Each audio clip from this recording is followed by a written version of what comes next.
Hello तो यार welcome है आप सबका एक बार फिर सी कंप्लीट कोर्स के लेक्चर 4 में। आज हम बेसिकली देखेंगे कि हमारे पास सी लैंग्वेज में कमेंट्स क्या होते हैं। तो बेसिकली सी लैंग्वेज में कमेंट्स हमारे पास कुछ ऐसी लाइन ऑफ कोड्स होती हैं जो हमारे कंपाइलर प्रोग्राम की एग्जीक्यूशन के दौरान इग्नोर कर देता है और उनको रन नहीं करता। तो कमेंट्स को हम यूज करते हैं अपने कोड को एक्सप्लेन करने के लिए, या जब भी हम किसी बड़े प्रोजेक्ट पर काम कर रहे होंगे तो हमारा प्रोजेक्ट या हमारा जो कोड होगा वो काफी ज्यादा लाइनों पर मुश्तमिल होगा। तो उस सूरत में हम क्या करेंगे कि हम कुछ कमेंट्स जो हैं वो लिख देंगे। अब ये कमेंट्स हमारी हेल्प करेंगे कि दोबारा जब भी हम अपने कोड को आकर देखेंगे तो हमें पता चल जाएगा कि हमने क्या लिखा था और ये लाइन ऑफ कोड हमारे पास या ये ब्लॉक ऑफ कोड जो है वो हमारे पास क्या कर रहा है। तो सी में हमारे पास दो तरह के कमेंट्स होते हैं, कुछ होते हैं हमारे पास सिंगल लाइन कमेंट्स और कुछ होते हैं मल्टी लाइन कमेंट्स। तो ये बात तो हमारे नाम से क्लियर है कि जो हमारे पास सिंगल लाइन कमेंट है वो सिंगल लाइन पर हमारे पास चीज़ों को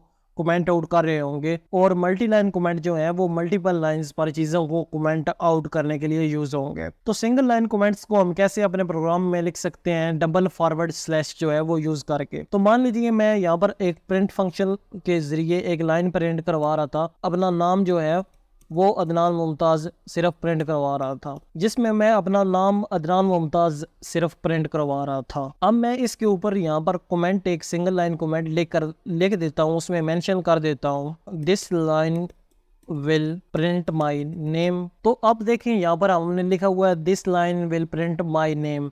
तो यहाँ पर हमारे कंपाइलर ने हमारे कोड को रेड नहीं किया, हमारी फाइल को रेड नहीं किया और कोई एरर भी नहीं दिया।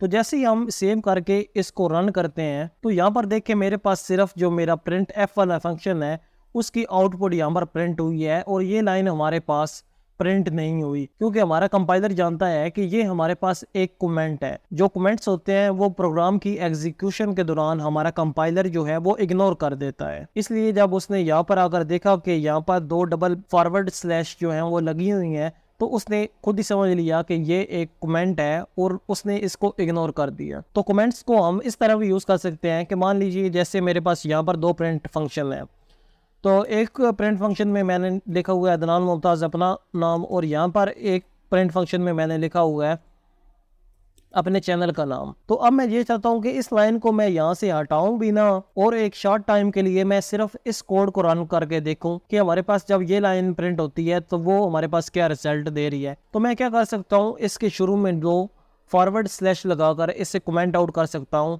और ये कि पूरी की पूरी लाइन जो है हमारे पास कमेंट हो जाएगी। और हम जब सेव करके रन करेंगे तो हमारे पास देखें ये वाली लाइन ऑफ कोड लिखी हुई थी हुआ है, लेकिन ये हमारे पास प्रोग्राम में एक्चुअली एग्जीक्यूट नहीं होगी और हमारे पास रन नहीं होगी। तो जब यहाँ पर हम प्रोग्राम अपने को रन करते हैं तो देख सकते हैं मेरे पास सिर्फ जो ये वाला प्रिंट एफ है वो हमारे पास आउटपुट दे रहा है। अगर बाद में मेरा माइंड चेंज होता है कि मैं ये भी जो लाइन है वो प्रिंट करवाना चाहता हूँ तो सिंपली मैं यहाँ से जो है कमेंट के लिए डबल स्लैश जो हमने लगाई थी उसे हटाकर सेव करके से रन करूँगा, तो हमारे पास इस बार दोनों जो प्रिंट फंक्शन है वो यहाँ पर काम कर रहे होंगे। तो अभी के लिए देखें हमारे पास दोनों प्रिंट एफ फंक्शन यूज हुए और उन दोनों ने यहाँ पर हमें एक लाइन पर ही प्रिंट आउट करवा दी। तो पिछले लेक्चर में हमने सीखा था कि बैक स्लैश एन लगाकर यहाँ पर हम नई लाइन पर जा सकते हैं। जब सेव करके रन करेंगे तो यहाँ पर हमारे पास जो दूसरे प्रिंट ऑफ एफ फंक्शन की आउटपुट है वो यहाँ से नई लाइन पर प्रिंट हो रही है। तो ये तो हो गए हमारे सिंगल लाइन कमेंट्स।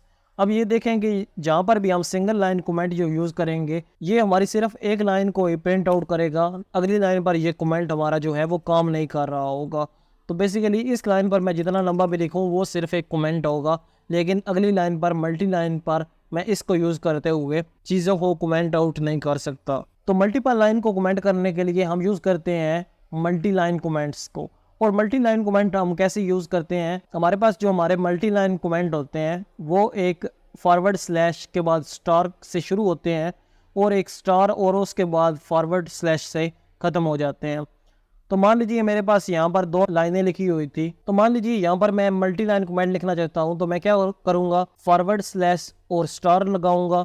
और जैसे ही मैं फॉरवर्ड स्लैश और स्टार लगाऊंगा तो हमारे कंपाइलर ने खुद ही हमारे पास जो इसकी एंडिंग है स्टार और फॉरवर्ड स्लैश वाली वो उसने खुद ही लगा दी। तो इसके दरमियान अब मैं इन दोनों के दरमियान जितने भी लाइनें लिखूंगा वो मेरे पास कमेंट होगी।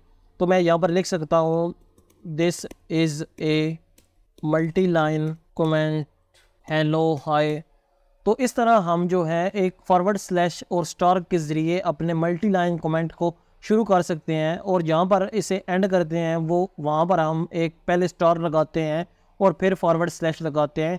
तो इसके दरमियान हम जितनी भी लाइंस लिखेंगे वो हमारा मल्टी लाइन कमेंट बन जाएगा, वो हमारे प्रोग्राम की एग्जीक्यूशन के दौरान हमारा कंपाइलर इग्नोर कर देगा।